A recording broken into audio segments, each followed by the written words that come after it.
Pues muy buenos días a todos, es un agrado estar nuevamente aquí con ustedes y poder compartir un poquito del conocimiento que ha adquirido uno a través de la experiencia y de la práctica asesorando a muchísimas empresas.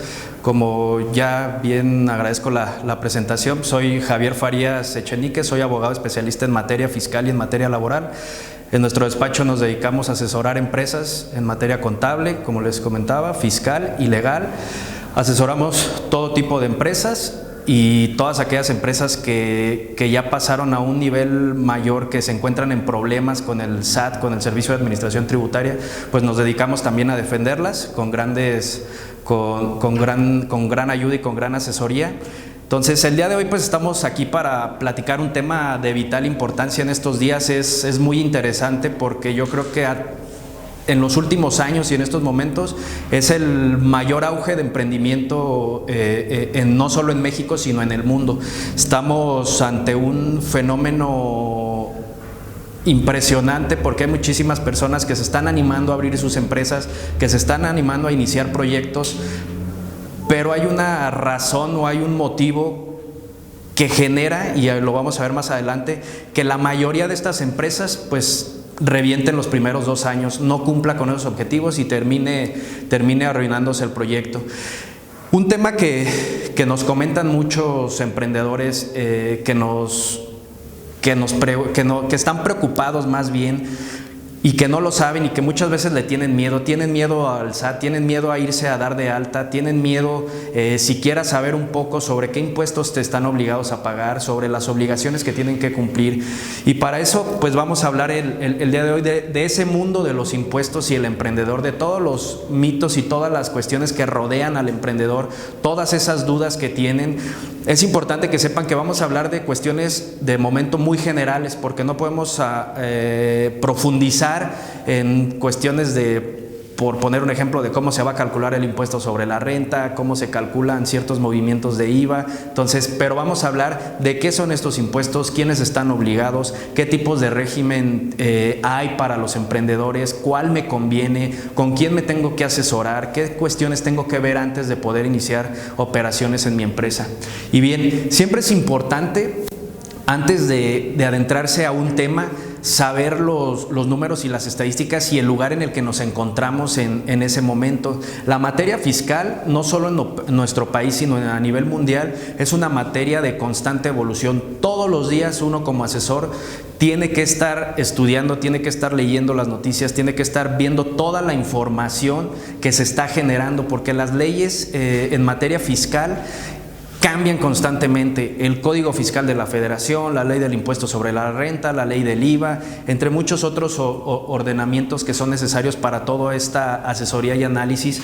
Y es importante que sepan que esta evolución tuvo un gran cambio en el 2014, en la reforma de enero del 2014, cuando el país se encontró en una situación ya de muchísimo hartazgo por parte del gobierno, por parte de toda esa situación de compraventa de facturas, de comprobantes fiscales, que muchos de ustedes conocerán el tema, muchos otros no, pero lo que hacían muchas empresas era, a través de estas empresas que se dedicaban únicamente a este tipo de delito, que es un delito fiscal, la compraventa de facturas, a venderles facturas a las empresas para que las pudieran hacer deducibles, bajar la base del impuesto y así pagar menos impuestos. Entonces, esto es defraudación fiscal. Todos estos delitos han ido evolucionando y hoy, el día de hoy, nos encontramos con un gobierno que ha puesto un poco más, de cierta forma, mano dura. No lo ha hecho de la manera que lo tendría que hacer, solo con unas cuantas personas sí, con unas cuantas no. Y es importante saber los datos para saber en dónde estamos, de dónde venimos y hacia dónde vamos como empresa. Entonces es importante que sepan que con esta reforma en el 2014, pues las facturas falsas le estaban quitando al Servicio de Administración Tributaria, o SAT, como ustedes lo conocen, 500,000 millones de pesos al año. Desde 2014 a 2018 hubo una defraudación fiscal de 2 billones de pesos. Entonces, esta cantidad es una cantidad exorbitante. Ustedes deben de saber que el país y el Estado mexicano obtiene ingresos de muchas fuentes. Una de esas fuentes y si no es que es la mayor fuente de ingresos para el país, es la recaudación, es decir, los impuestos, todos los impuestos que pagamos como personas físicas o personas morales, todas las empresas. Esos impuestos que pagan son los recursos que mayor soporte le dan al país, pues para todos los servicios con los que contamos, que no sean servicios de buena calidad o no cumplan con ciertas características, ese ya es otro tema, pero ese es a grandes rasgos el fin del pago de impuestos. Y es importante que sepan que todo es a partir de esta reforma del 2014 y la que se dio a partir de enero de este año que entró en vigor. Va enfocada hacia qué, va enfocada a tener más fiscalizadas a todas las empresas, es decir, a estar supervisando que las empresas no estén cometiendo defraudación fiscal, que no estén cometiendo el delito también ya que ya se encuentra en el Código Fiscal de la Federación de la compraventa de facturas. Y es importante que sepan los números, ¿por qué? Porque los impuestos que más, hay varios tipos de impuestos, ya cada empresa en su entorno particular, pues dependiendo de su giro va a pagar unos o va a pagar otros, o hay muchísimas cuestiones ya o puntos finos en cada situación, pero los dos mayores impuestos o los que la mayoría de las personas conocemos y los que más recaudan, pues es el impuesto sobre la renta y el impuesto al valor agregado. Entonces podemos ver aquí cómo desde el 2013 ha venido aumentando la recaudación. Sí hay algunos meses donde más, menos y demás, pero la tendencia es que va en aumento. ¿Por qué va en aumento? Porque hay un mayor control y hay una mayor presión del gobierno a través de la Secretaría de Hacienda y Crédito Público, que su mano derecha pues es el SAT, con quien va a recaudar con este servicio de administración tributaria. Y vamos a ver que para este año pues la recaudación ha aumentado bastante. Todas estas cantidades son en millones de pesos. Entonces es importante que vean estos datos, porque ¿qué significa? Que cada vez vamos a estar más auditados, más fiscalizados. El SAT cada vez tiene más herramientas para estar supervisando que estemos haciendo las cosas bien y de la manera en que marca la ley. Ahora bien, nos encontramos con muchísimos emprendedores que llegan y nos comentan o que ya iniciaron, porque por la realidad es esa, la mayoría de las veces tienen una idea, tienen el presupuesto o piden un crédito, etcétera, y emprenden su negocio, inician su proyecto y no se dan cuenta o no investigan un poco de todo lo que tuvieron que hacer previo a esa situación de iniciar ese proyecto, porque hay muchas situaciones en materia legal y en materia fiscal, muchos requisitos, permisos, entre otras situaciones que hay que cumplir para estar en orden. Entonces, como les comentaba, el estar bien asesorados, el tener una buena planeación administrativa que te genere una buena contabilidad con tu asesor, una buena situación en materia fiscal y en materia legal, que tengas todo este conocimiento, que tengas un asesor que te esté supervisando todo esto, te va a evitar grandes dolores de cabeza. Si las estadísticas pues no mienten, el principal problema de las empresas en México es la mala planeación administrativa.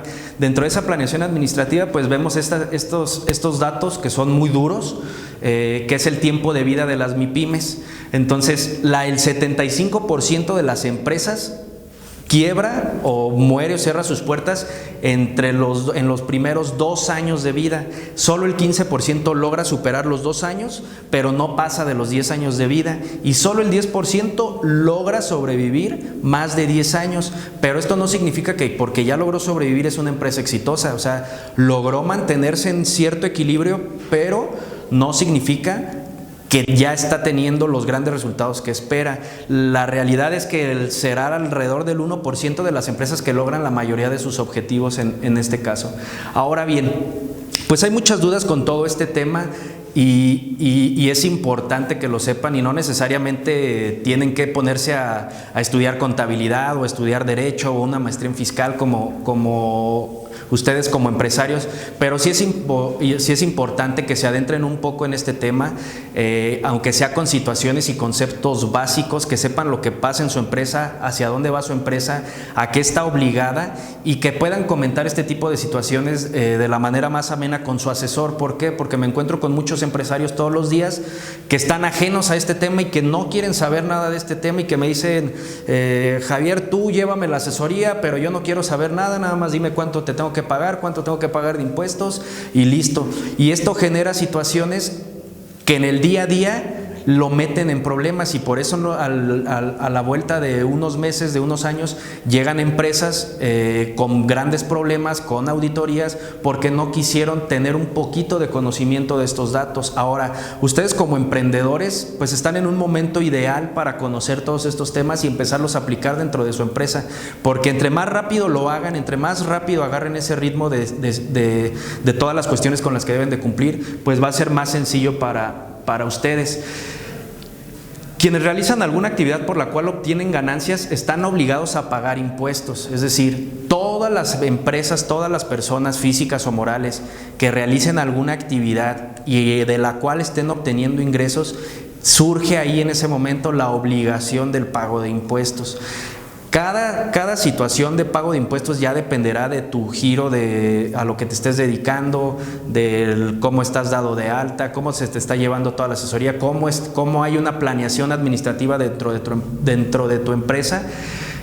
Pero es importante que conozcan todo esto para que sepan llevar el camino adecuado. Ahora bien,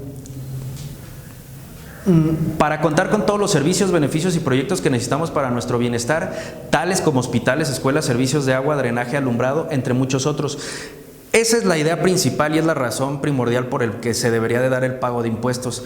Obviamente sabemos que en nuestro país no estamos con las mejores condiciones en este tipo de situaciones, pero ese es el tema utópico y el tema ideal. Entonces, existe en nuestro país una gran cantidad de corrupción, una gran cantidad de defraudación fiscal que genera menos recursos para el país. Entonces, es importante saber este contexto para saber hacia dónde va nuestro pago de impuestos.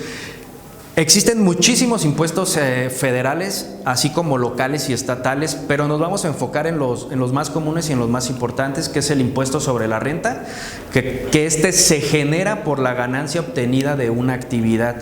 Vamos a ahondar un poquito más adelante. También está el impuesto especial sobre producción y servicios derivado de la producción o venta de algunos alimentos, como puede ser gasolina, alcohol, cerveza, tabaco principalmente, y el impuesto al valor agregado, que deriva de adquirir algunos bienes o servicios. ¿Qué es el ISR y cómo se calcula? Como les comenté, no vamos a hacer aquí cuentas ni vamos a profundizar de una manera tan especializada, sino nada más para que se den una idea de qué es, de dónde viene y cómo funciona un poco. Pues bien, el impuesto sobre la renta es una carga fiscal directa que se aplica a los ingresos obtenidos que incrementen el patrimonio de un contribuyente, por lo que las personas físicas y morales están obligadas al pago de este impuesto. De acuerdo a la ley del impuesto sobre la renta, el pago está obligado a las personas que residan en México, radiquen en el extranjero con un establecimiento en el país, o residentes en el extranjero que perciban ingresos de fuentes de riqueza en México. Pues bien, ¿cómo nació el impuesto sobre la renta? Esto es un dato histórico y es un dato importante que sepan para que vean de dónde viene. Digo, el tema de los impuestos viene desde la época de los romanos, pero en nuestro país, pues esta carga fiscal fue introducida por Álvaro Obregón en 1921 mediante la Ley Centenario.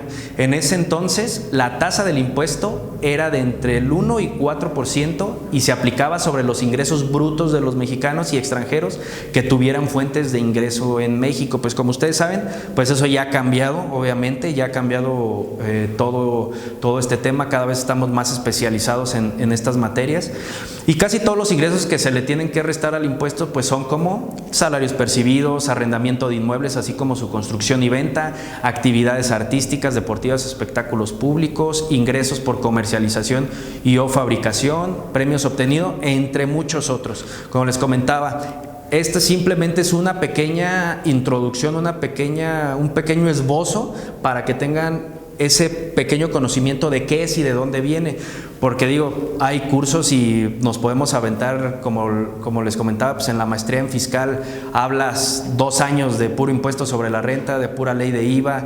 Entonces esto simplemente es para que ustedes tengan un poquito de conocimiento de dónde viene y de qué es, porque también me encuentro con muchísimos empresarios que no tienen ni la más remota idea de qué son estos impuestos y por qué se tienen que pagar y cuánto es que se tiene que pagar. Entonces, el impuesto al valor agregado o IVA, como lo conocemos, es una carga fiscal indirecta que se aplica al costo final de bienes y servicios, ya sean productos como ropa, artículos electrónicos, servicios de telefonía y alimentos.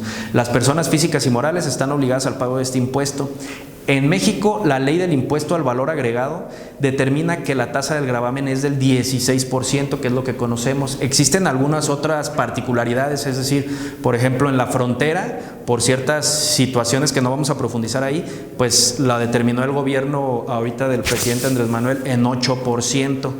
También existe una tasa cero para ciertos productos y también existen ciertas cuestiones que están exentas de IVA, pero eso ya depende de muchas situaciones alrededor de la empresa.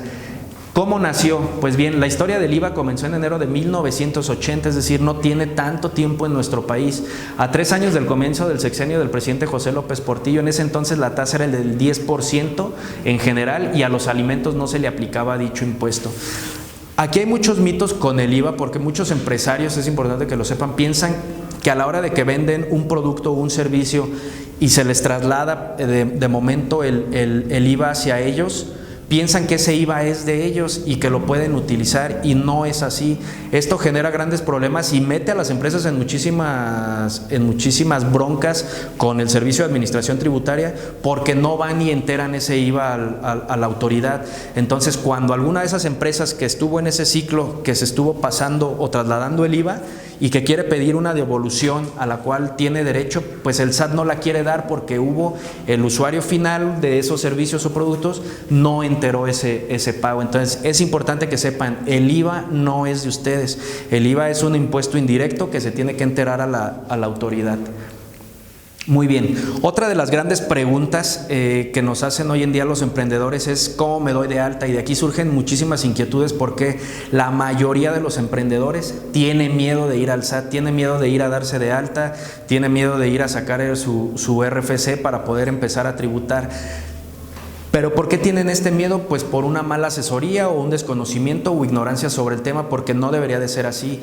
Todos los emprendedores están obligados en un primer momento de ir a darse de alta, y esto pues tiene su proceso. Lo pueden usar ustedes de manera personal o acudiendo a las oficinas del SAT, o si ya tienen un asesor, si tienen un contador, pues pedirle que los asesore en este caso y que los dé de alta, que yo es lo que más recomiendo para que sepan hacia dónde va la empresa y qué fundamentos va a empezar, con qué fundamentos va a empezar la empresa, cómo te voy a dar de alta, bajo qué régimen, bajo qué ciertas circunstancias en especiales. Pero a grandes rasgos, pues es inscribirse en el Registro Federal de Contribuyentes, es pues, muy fácil y rápido. Se puede hacer tanto por internet con el CURP o en cualquier oficina del SAT. Cuando te inscribes debes elegir el tipo de régimen por el que optas. En el paso 6, que ahorita lo vamos a ver, describimos las opciones que se tienen. Entonces tú tienes que obtener tu contraseña, tu firma electrónica, pero como les comentaba, aquí ya debes de saber qué tipo de régimen elegir. Entonces, ¿esto qué te quiere decir? Que tú previamente ya debiste haber hecho ese análisis, o tu asesor contable o fiscal ya debió haber hecho ese análisis y te debe decir bajo qué régimen debes tributar para optimizar tus recursos y que lo hagas de la manera correcta. Bien, después, ¿qué sigue? Una vez que te das de alta, pues esto ya te permitirá poder expedir comprobantes fiscales, lo que le llamamos las facturas. Entonces, esto es importante porque pues hoy en día hay muchas empresas que pretenden funcionar o trabajar bajo el radar del SAT y pues no pueden expedir facturas, y muchas veces terminan cayendo en el delito de defraudación fiscal o de la compraventa de facturas, porque ofrecen sus servicios sin estar dados de altas, y para poderle dar la factura a otra empresa van y la compran, y es de otra empresa que tal vez trae problemas con el SAT, y eso les va a generar todo un problema, no solo a la empresa que la está vendiendo, sino a la empresa que la está comprando y que la está recibiendo sin saberlo muchas veces. Entonces, esto es importante que lo tengan en cuenta. En cuanto a las obligaciones fiscales, pues el régimen fiscal al que te hayas inscrito determinará, como les decía, esas obligaciones, es decir, lo que tienes que declarar y pagar al SAT, así como la periodicidad, es decir, hay declaraciones anuales, provisionales, definitivas e informativas, y otras obligaciones particulares. Si eres un contribuyente cumplido, si tú haces haces todo bien desde el principio, pues te vas a evitar multas, te vas a evitar dolores de cabeza y sobre todo gastos en el futuro, porque una multa o en determinado momento que te llegue una auditoría, pues vas a tener que ir con un abogado fiscalista a que te defienda y que te asesore, y esos servicios suelen ser caros porque requieren muchísimo trabajo de todo lo que no se hizo, y para poder solucionar pues también muchas veces hay que pagar el impuesto que se debe. Muy bien, pues el régimen fiscal. Para fines fiscales es necesario definir si un contribuyente realizará sus actividades económicas como persona física o como persona moral. Cada caso determina requisitos y obligaciones diferentes, así como un trato fiscal diferente. Esa es otra de las inquietudes que llegan y me comentan. Licenciado, ¿cómo me doy de alta? ¿Qué me conviene más? ¿Como persona física o como persona moral? ¿Abro una empresa? Pues eso varía de muchas situaciones y de muchas circunstancias, dependerá a qué te vas a dedicar, pero sobre todo cuántos ingresos vas a tener aproximadamente al año, porque a partir de ahí vamos a poder optar por si te conviene darte de alta como persona física, y es decir, si te quieres dar de alta a través del régimen de incorporación fiscal y tú estás muy seguro que no vas a pasar de los 2 millones de ingresos al año, pues es una excelente opción. ¿Por qué? Porque el primer año no vas a pagar un solo peso de impuestos. Para el segundo año pagarás sobre el 10%, para el tercer año sobre el 20%. Entonces esta es una opción muy buena, que es yo creo que de la mayoría de regímenes que hay, es la mejor opción para los emprendedores que no vayan a pasar de esos 2 millones de pesos, porque si vas a pasar de esos 2 millones de pesos y tú te metes a este régimen, en el momento en el que pases esos 2 millones de pesos, el SAT en automático te va a pasar a otro régimen, y es un tratamiento fiscal totalmente diferente y te puede traer consecuencias o sanciones. Entonces, ¿qué es una persona física? Es importante que tengan bien definido este concepto. Es un individuo que realiza cualquier actividad económica, puede ser un vendedor, comerciante o empleado, tiene obligaciones que cumplir y derechos. Los regímenes en que se clasifican las personas físicas de acuerdo a sus actividades e ingresos son, puede ser por salarios y en general por la prestación de un servicio personal subordinado, actividades empresariales y profesionales, régimen de incorporación fiscal, que era el que les comentaba, arrendamiento y en general por el uso o goce temporal de bienes inmuebles, enajenación de bienes, adquisición de bienes, por intereses, obtención de premios, dividendos y en general por las ganancias distribuidas por personas morales y de los demás ingresos. Entonces, estas son algunas de las formas en que se puede dar de alta una persona física. Todo dependerá, como les digo, de su situación en particular y de dónde está obteniendo esos ingresos y cuál es su actividad en sí, si está vendiendo aguacates, si está comercializando carros, si vende sillas. Entonces, todo depende de muchas situaciones.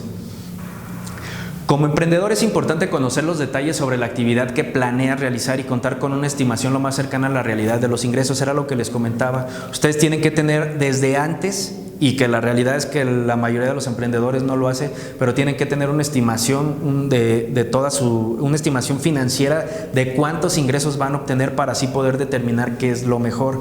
Tanto la persona física como la persona moral tienen sus pros y sus contras. Entonces es importante, y se los voy a repetir muchas veces, que a través de su asesor vean estas opciones, qué es lo que más les conviene y qué es lo que les va a generar mayores resultados en su empresa. Pues bien, dentro de estos regímenes más importantes, pues vemos el régimen de incorporación fiscal, que puede inscribirse a aquellas personas físicas que realicen una actividad comercial o que presten algún servicio por el que no requiera título profesional, siempre que sus ingresos anuales no excedan los 2 millones de pesos. Esto es importante, como se los comenté. Puede ser por actividad empresarial, pueden tributar a aquellas personas físicas que obtienen ingresos por actividades comerciales, como restaurantes, cafeterías, escuelas, farmacias, industriales, como la minería, textil y calzado, farmacéutica, construcción, o actividades agrícolas, ganaderas, silvícolas y pesqueras, es decir, todas aquellas del sector primario. Estas pagarán sus impuestos en este régimen, las personas físicas y morales, siempre que sus ingresos por dichas actividades representen cuando menos el 90% de sus ingresos totales. Y ya cada uno de esos tipos de régimen fiscal tiene sus propios beneficios, algunos estímulos para cada situación en general, pero todo eso es importante que lo vean con sus asesores. Y bien, pues las personas morales, pues es el conjunto de personas físicas que se unen para la realización de un fin colectivo, son entes creados por el derecho, no tienen una realidad material o corporal, no se pueden tocar como tal, es el caso de una persona física, sin embargo la ley les otorga capacidad jurídica para tener derechos y obligaciones. Uno de los grandes beneficios que tiene una persona moral pues es precisamente ese, el poder unirte con otras personas para poder emprender o para poder iniciar un nuevo proyecto. En cuanto a las personas morales, pues estas tributarán según su actividad u objeto social en cualquiera de los siguientes regímenes: el régimen general, régimen opcional para grupos de sociedades, régimen de los coordinados, que el régimen de los coordinados los utilizan mucho los transportistas, régimen de actividades agrícolas, ganaderas, silvícolas y pesqueras, régimen de las personas morales con fines no lucrativos y régimen de sociedades por acciones simplificadas. Si ustedes ya determinaron cuál es su proyecto, qué es lo que van a hacer y ya lo vieron con su asesor y por ejemplo les da la opción de que se tienen que poner en este régimen, pues tendrá que él explicarles cuáles son las obligaciones, cuáles son sus derechos que tienen, qué estímulos hay en ese sector, para que ustedes se vayan involucrando y aprovechen en el día a día todos los beneficios que tienen este tipo de situaciones. Pues bien, todas estas obligaciones que tenemos de darnos de alta, de saber en qué régimen fiscal vamos a estar tributando, qué impuestos tengo que pagar, cuánto los tengo que pagar, pues es solo una parte de todo este proceso de emprendimiento.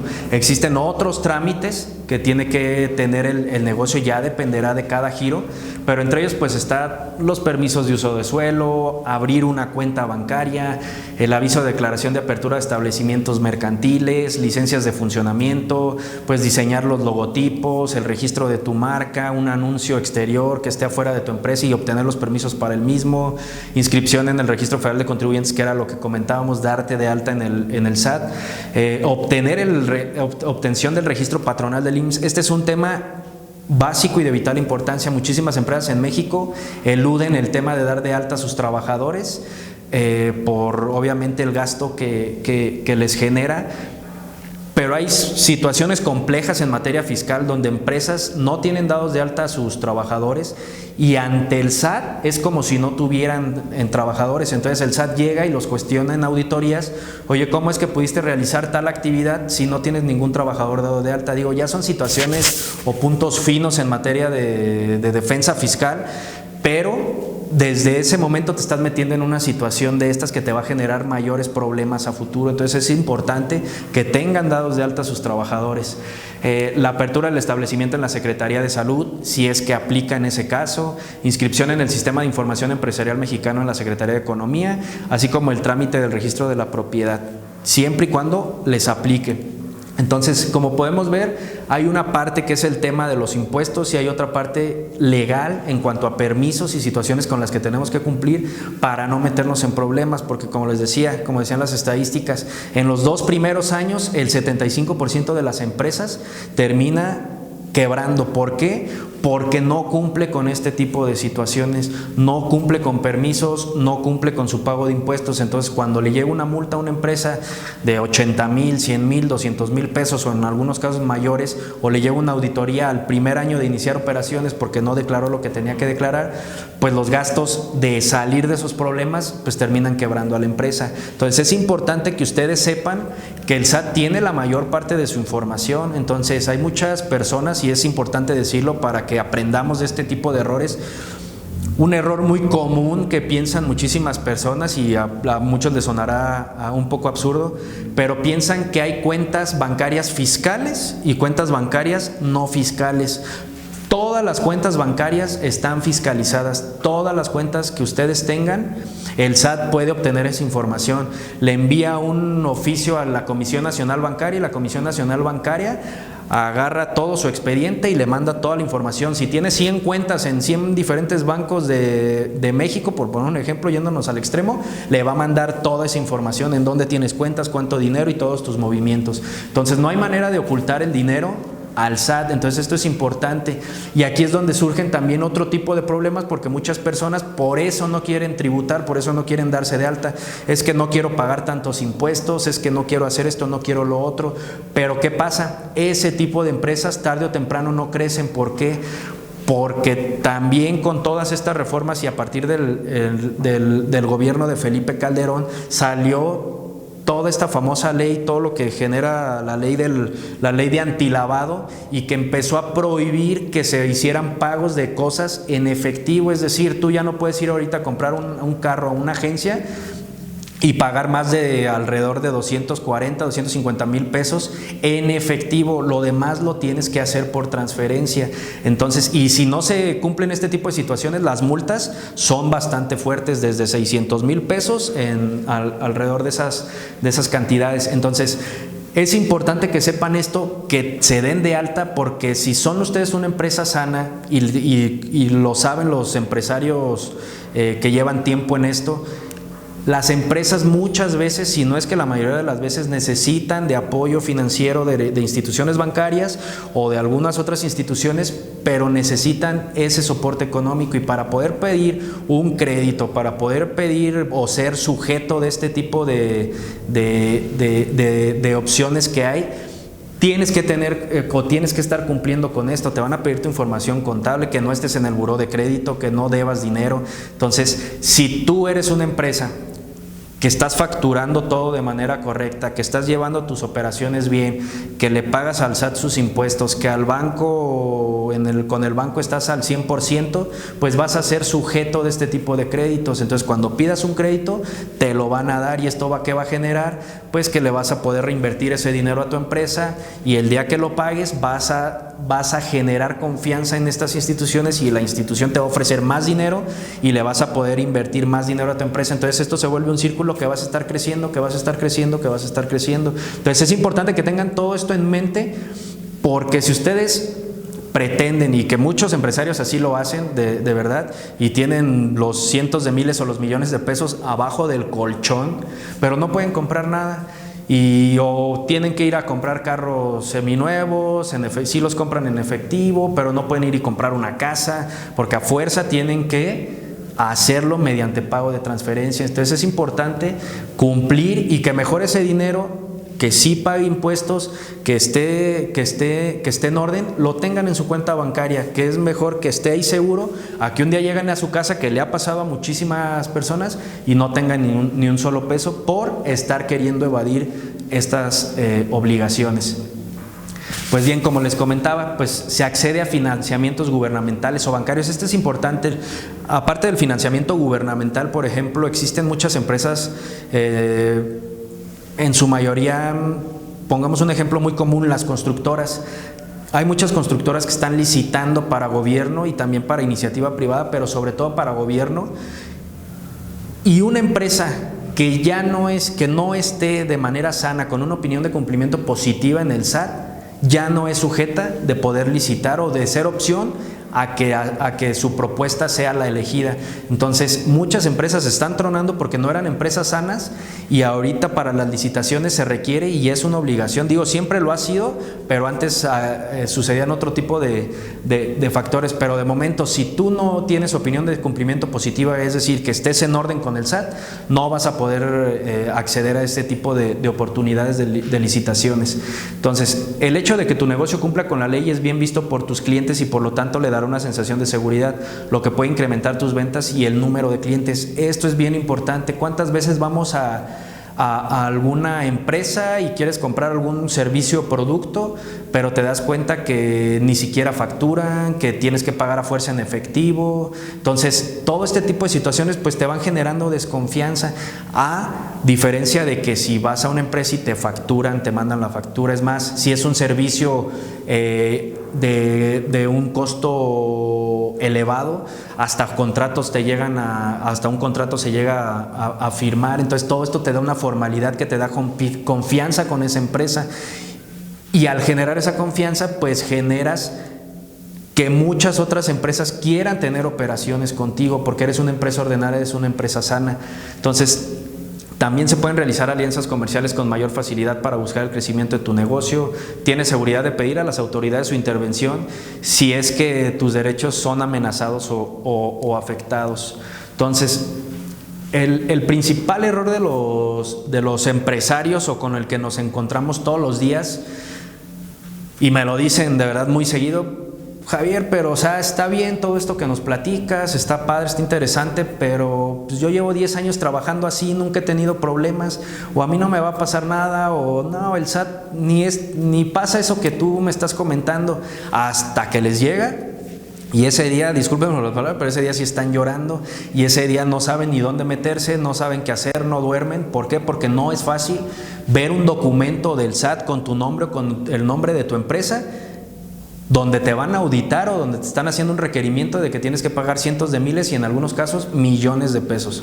Entonces es importante que todo esto lo vean desde un punto de vista positivo, porque todo esto, si ustedes cumplen con todas estas situaciones, su empresa va a ser una empresa sana, va a ser una empresa que le va a agradar a todos los demás clientes, proveedores, para realizar operaciones con ellas. Una de los mayores sectores de empresas, por llamarlo así, más sanas que hay, pues son todas esas empresas que se dedican a exportar, que exportan a otros países. ¿Por qué? Porque los requisitos y las obligaciones con las que tienen que cumplir son de nivel de primera clase y de nivel mundial. Donde no cumplas con una certificación, con algún protocolo, con alguna obligación que tengas, te quitan tu permiso para exportar y se acabó tu negocio. Entonces, por lo general, estas empresas tienen todo este tipo de situaciones de la manera correcta. Entonces yo siempre les digo, aunque ustedes sean emprendedores, aunque tengan 3, 4, 5 trabajadores, siempre volteen a ver a las empresas exitosas, volteen a ver a las empresas grandes, porque me imagino que si están emprendiendo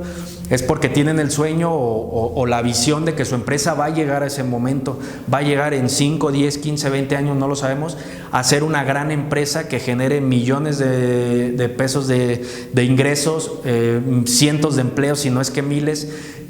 Y basta un botón y voltear a ver estas empresas para ver que estas empresas sí lo están haciendo. Son empresas estructuradas no solo en materia fiscal, sino tienen una gran planeación administrativa, tienen toda una estructura en materia laboral. Entonces, como les comentaba en la otra charla de la materia laboral, ¿qué va a preferir un trabajador? Imagínense que quieren contratar ustedes a un gerente para su empresa y tienen ahí dos opciones. Pónganse en los zapatos ahorita del gerente. Vas a una empresa y en esa empresa te explican medio el trabajo, te dicen cuánto vas a ganar, no te dieron a firmar contrato, medio te explicaron las cosas y listo. Y es más, te pidieron solo 2 documentos de tu información, ni se cercioraron de todo lo que tú sabes hacer, de si sí vas a cumplir con los requisitos para ese puesto, si eres apto para ese puesto. Y vámonos para el otro lado, vas a otra empresa donde te enseñan inmediatamente todas las instalaciones de la empresa, cómo funcionan, la misión, la visión, quiénes son los dueños, cuál es el objetivo de ese puesto, cuáles son todas sus actividades. Le muestran un reglamento interior, le muestran manuales de procedimientos, le enseñan su contrato laboral que va a firmar, le explican detalladamente todas las prestaciones con las que tiene que cumplir, le piden bien su currículum, lo estudian, le hacen ciertas entrevistas. Y una vez que pasó todo ese proceso, se determina si entra o no. Para el trabajador, ¿qué le va a dar más seguridad? ¿La primera empresa o la segunda empresa? Pues claro que la segunda empresa. ¿Por qué? Porque me va a dar certeza jurídica, toda esa información y todos esos protocolos y todas esas cuestiones que sí tiene esa empresa. Entonces ese trabajador que es bueno se va a ir con esa empresa, y el objetivo de todas las estructuras es que siempre va a ser muy complicado llegar al 100% del cumplimiento en todas estas cuestiones, pero va a ser más fácil y más sencillo llevar todo a cabo entre tengas un mayor porcentaje de cumplimiento de todas estas situaciones, y va a ser más fácil que el día que llegue un problema puedas atenderlo. Porque eso sí, no crean que solo las empresas que tienen desorden contable o desorden fiscal son auditadas. También hay empresas sanas, muy sanas, que hacen bien las cosas, que llegan y las auditan. Pero díganme, ¿qué tipo de empresa quieren ser? ¿La que llega el SAT y no tengo información de nada, tengo un relajo, algunos meses sí me presentaron declaraciones, otros fueron en ceros, otras no me presentaron, me faltan contratos, no tengo ningún documento con nadie, relajo total. O quieren ser la empresa que tengo bien ordenadas todo mi tema de factura, sé en qué he gastado todo, tengo bien mi contabilidad, tengo todo bien presentado, tengo contratos con todos mis clientes, con todos mis proveedores, tengo información que respalda todas esas operaciones. Entonces el día que llegue el SAT en una auditoría, pues tengo toda la información, se la presento. ¿Qué me va a generar eso? Pues una mayor certeza. Va a ser más fácil solucionar el problema de la empresa que sí tiene toda esa documentación a la empresa que no tiene toda esa información. Entonces, cumplir en tiempo y forma es más fácil y rápido y se evitan muchos dolores de cabeza como multas, como se los comentaba, auditorías, clausuras, cancelación de sellos digitales, entre otras cosas, que ese es otro tema, la cancelación de los sellos digitales. Uno de los castigos que está implementando el SAT o medios de presión es cancelarte tus sellos digitales. Entonces, ¿qué es cancelarte tus sellos digitales? Pues simplemente que ya no puedes expedir facturas. Entonces, si llega una empresa que te va a adquirir o va a comprarte un servicio o un producto y que ellos necesitan a fuerza la factura para tal vez ese producto o servicio lo van a ellos hacer deducible dentro de su contabilidad, y tú no les puedes facturar, pues se van a ir con la competencia de al lado. Entonces es importante que tengan todo esto en mente, porque esto está pasando en el día a día. Tal vez no les ha pasado, tal vez sí, pero el SAT está ahorita con las garras sobre las empresas, supervisando que estén cumpliendo con todas las cuestiones con las que deben hacerlo. Pues bien, sabemos que emprender un negocio es algo muy importante y que por eso necesitas ir acompañado en ese camino de los asesores que te ayuden a facilitar todos los trámites y obligaciones fiscales de las cuales estás sujeto. Para concluir, es importante este pequeño comentario que les acabo de dar, y es importante que tomen conciencia de que si ustedes como emprendedores quieren que su empresa crezca y sea sana, acérquense a los asesores que sean ideales para ustedes. Hay muy buenos contadores, hay muy buenos asesores fiscales en la ciudad de Morelia, en el estado de Michoacán, y en todo el país. Simplemente se trata de que se sienten a platicar y que estos asesores se involucren con su empresa, que sean personas que vayan a estar ahí al lado de ustedes en el día a día, que les contesten las llamadas, porque también pasa ese tipo de situaciones. Hay asesores de muy baja calidad o que son buenos nada más para atender al cliente cuando se va a contratar el servicio y cuando van a pagar, pero los demás días del mes ya no te contestan, ya no te hablan. Entonces es importante que busquen el asesor adecuado para ustedes. ¿Quién los va a apoyar en todo este tipo de situaciones? ¿Quién les va a decir qué hacer y qué no hacer y cómo cumplir con este tipo de situaciones? Entonces yo los invito a que se acerquen también aquí a Espacio Emprendedor. Aquí los pueden asesorar en muchísimas situaciones de todas las que hemos visto. Y al cumplir con todas estas situaciones, pues va a ser un camino más fácil. La idea de todo este tipo de charlas y de capacitaciones es que ustedes se den cuenta del panorama general con todo lo que tienen que cumplir y que tienen que saber. ¿Para qué? Para que puedan ir con los asesores adecuados, que les den esa confianza, que se hagan cargo de esas situaciones de su empresa y que lo hagan como si fuera la empresa de ellos, para que ustedes se puedan enfocar en situaciones específicas de su empresa, de cómo voy a vender, cómo consigo más clientes, cómo mejoro la distribución de mis productos. Es una infinidad de cosas, pero entre más se asesoren ustedes de personas adecuadas, de las personas especializadas, va a ser mejor, y este tipo de situaciones no las vean como gastos, porque no son gastos. De hecho, hablando en materia fiscal, todo este tipo de asesorías pues son deducibles para su pago de impuesto. Entonces asesórense y van a tener un doble beneficio. De verdad, no lo vean como un gasto, porque muchas empresas, y se los digo, atiendo a muchas empresas que nos llegan todos los días con auditorías, con problemas con el SAT, que deben cantidades exorbitantes de dinero, y cuando se les explica un poco todo lo que les hicieron sus otros asesores o lo que estaban dejando de hacer, etcétera, se dan cuenta de que no era tan complejo el tema que se tenía que llevar a cabo y que era fácil no meterse en problemas, pero ahora hay que solucionar todos esos problemas, corregir contabilidades, corregir un montón de situaciones, platicar con el SAT, pagar los impuestos que se tengan que pagar, para así podernos evitar temas en tribunales. Si ya nos vamos a tribunal, pues ya es un tema muy especializado, pero evítense todos estos dolores de cabeza. Entonces, fue un agrado para mí estar el día de hoy. Espero les sirva un poco la información que les dimos. No podemos ahondar tanto en el tema de los impuestos porque simplemente es un pequeño esbozo para ustedes, una pequeña guía para que sepan qué hacer, qué no hacer, que vayan teniendo un poquito de conocimiento y sobre todo que se vayan empapando de estos detalles para que los puedan platicar de una manera un poco más profunda ya con sus asesores. Cuestionen a sus asesores, pregúntenles todas sus dudas, no se queden con ninguna y pues muchísimas gracias. Gobierno de Michoacán. Michoacán se escucha.